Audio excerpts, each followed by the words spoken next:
کیا اسلام آباد میں جو بربریت ڈی چونک پر ہوئی، جسے ثانیہ اسلام آباد ڈی چونک کہا جاتا ہے، اس میں میری پاک فوج ملوث تھی؟ کیا یہ سب کچھ پاک فوج نے کیا تھا؟ سب سے پہلے لاکھوں کروڑوں درود آپ صلی اللہ علیہ وآلہ وسلم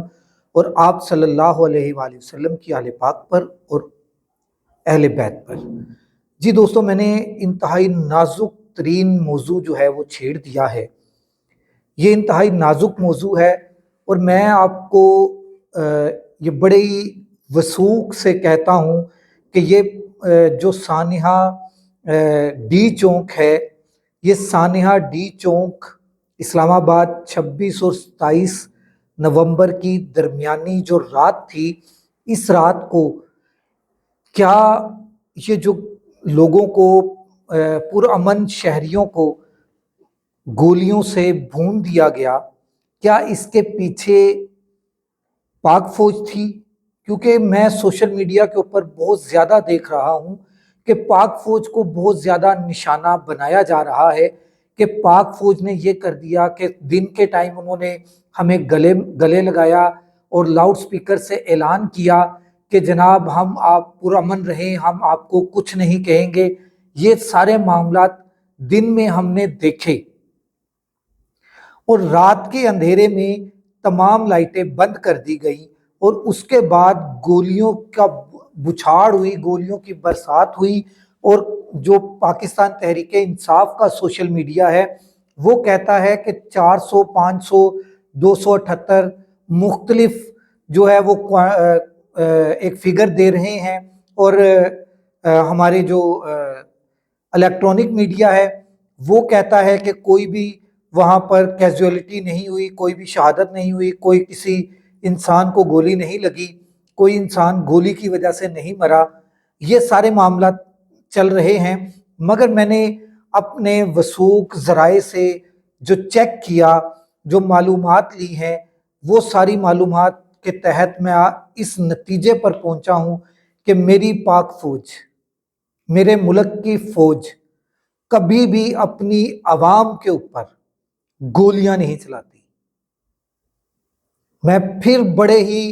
وثوق ذرائع سے یہ بات کر رہا ہوں کہ میری پاک فوج نے میرے پاکستانیوں کے اوپر، میرے پاکستان کے دارالحکومت کے اندر یہ فائرنگ نہیں کی۔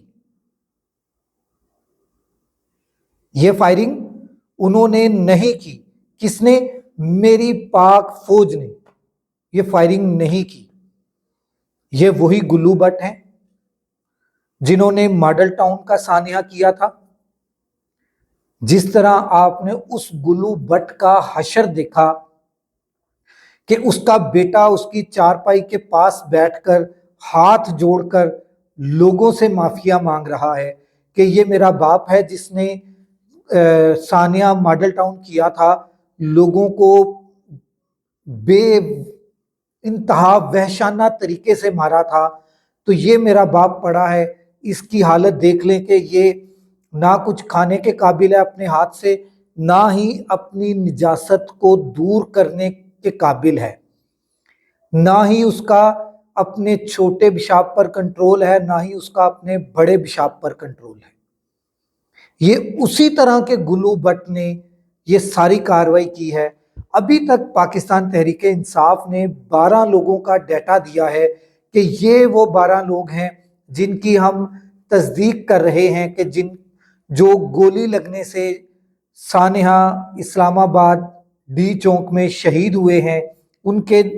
نماز جنازہ بھی ہوئے ہیں۔ شاہد خاقان عباسی صاحب ہیں، انہوں نے کہا کہ 2 نماز جنازہ جو ہیں وہ میرے اپنے حلقے میں ہوئے ہیں، ایک میرے حلقے کے ساتھ جس کو وہ جانتے تھے، اس بندے کی جو ہے وہ شہادت ہوئی ہے، اس بندے کی موت ہوئی ہے۔ اور میں نے پہلے بھی آپ کو بتایا تھا، اپنے ایک ولاگ میں کہا ہے کہ جو رینجرز کے 3 جوان، ایک ایف سی کا جوان شہید ہوا تھا، وہ بھی میرے بھائی تھے، میرے دوست تھے۔ ان کی شہادت پر بھی مجھے اتنا ہی افسوس ہے، اتنا ہی مجھے دکھ ہے، جتنا دکھ مجھے ان 12 لوگوں کی جو سامنے آ چکے ہیں یا جتنے بھی ہوئے ہیں ان کی شہادت پر ہے، ان کی اموات پر ہے، مجھے اتنا ہی دکھ ہے جتنا ان چاروں دوستوں کے، ان چاروں لوگوں کی جو 3 رینجر کے تھے، ایک ایف سی کا تھا، ان کی شہادت کے اوپر مجھے جو دکھ ہے۔ ہاں مجھے ایک اور دکھ بھی ہے کہ وہ ایک بندہ کنٹینر کے اوپر کھڑا ہو کر بیٹھ کر نماز پڑھ کے دعا مانگ رہا تھا، تو اس کو دھکے دے کے اوپر سے نیچے گرایا۔ پہلے کہا گیا کہ وہ بندہ شہید ہو گیا ہے، فوت ہو گیا ہے، مگر وہ بندہ ابھی شہید نہیں ہوا۔ ابھی آپ کے سوشل میڈیا سے پتہ چل رہا ہے کہ وہ بندہ منڈی بہاؤالدین کا ہے یا غالباً اسی ایریے کا ہے، تو وہ بازو وغیرہ اس کے بیچارے کے ٹوٹ گئے ہیں اور شہید ابھی نہیں ہوا، بچ گیا ہے۔ اللہ تعالیٰ نے اس کو زندگی عطا کی ہے، اس کی زندگی ابھی باقی تھی اس لیے وہ بچ گیا ہے، مگر وہ جو عمل ہے، وہ عمل جو ہے وہ عمل ٹھیک نہیں ہے۔ مجھے اس عمل کا بھی دکھ ہے، جس طرح مجھے میرے ان 3 رینجر کے، ایک ایف سی کے بھائی کا دکھ ہے، پھر یہ 12 جو کسی کا بھائی تھا، کسی کا بیٹا تھا، کسی جیسے ایک باپ اپنے بیٹے کے لیے رو رہا تھا کہ ہاں میرا ایک ہی بیٹا تھا جو میرے ساتھ آیا تھا، تو وہ 20 سال کا میرا بیٹا تھا، وہ شہید ہو گیا۔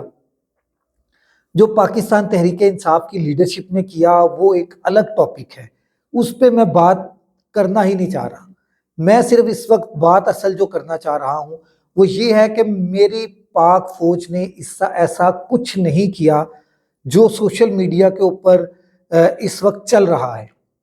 میں آپ کو پھر بتا رہا ہوں، یہ گلو بٹوں نے کیا ہے۔ میرے پاک فوج، میرے ادارے نے اس طرح کا کوئی کام نہیں کیا، یہ میں بڑے وثوق سے کہہ رہا ہوں۔ جنرل ڈائر ایک ہوا کرتا تھا جس نے جلالہ والا باغ میں ایک سانحہ کیا تھا، وہ دیکھیں یہ قتل جو ہوتے ہیں نا یہ چھپتے نہیں ہیں،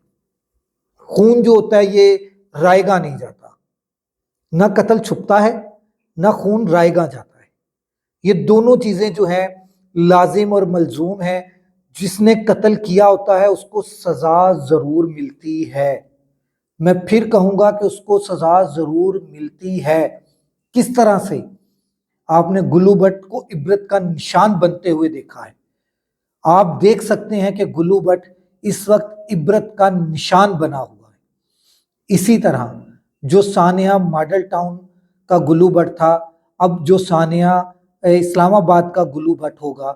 اس کو بھی آپ دیکھیں گے کہ وہ عبرت کا نشان بنے گا۔ وہ معصوم لوگوں کا قتل، نہتے لوگوں کا قتل، پرامن لوگوں کا قتل جو ہے وہ اس کو چین نہیں لینے دے گا، وہ خون رائے گا نہیں جائے گا، وہ اس کے اوپر گھوم پھر کے جو بھی گلو بٹ ہے اس کے اوپر وہ گھوم پھر کر خون آئے گا۔ اور میں آپ کو قرآن پاک کی طرف سے ہی میں آپ کو بتانا چاہتا ہوں کہ قرآن پاک میں ہے غالباً کہ کیا اسے کہتے ہیں، ہاں جی، کہ جناب جو ناحق خون کرتا ہے اس کو سزا دنیا میں مل جاتی ہے، آخرت میں بھی ملتی ہے، مگر اس کو دنیا میں سزا دینے کا میں یہ سمجھتا ہوں اللہ تبارک تعالیٰ کا یہ دنیا میں سزا دینا جو ہے اس کو اس لیے ہے کہ اس سے باقی کے عبرت حاصل کریں، جو باقی لوگ ہیں اس چیز سے عبرت حاصل کر لیں، اس لیے اس کو دنیا میں سزا کا اللہ تبارک تعالیٰ کا وعدہ ہے۔ تو جو اللہ کا وعدہ ہوگا وہ لازم پورا ہوگا، لازم پورا ہوگا، لازم پورا ہوگا۔ پھر کہوں گا میرے پاکستان کے ادارے پاک فوج نے ایسا کچھ نہیں کیا، جو قتل عام کیا گیا ہے یہ گلو بھٹوں کی طرف سے ہے، میرے ادارے کی طرف سے نہیں۔ اگلے ولاگ تک راشد اقبال قادری کو اجازت دیجیے، اللہ حافظ۔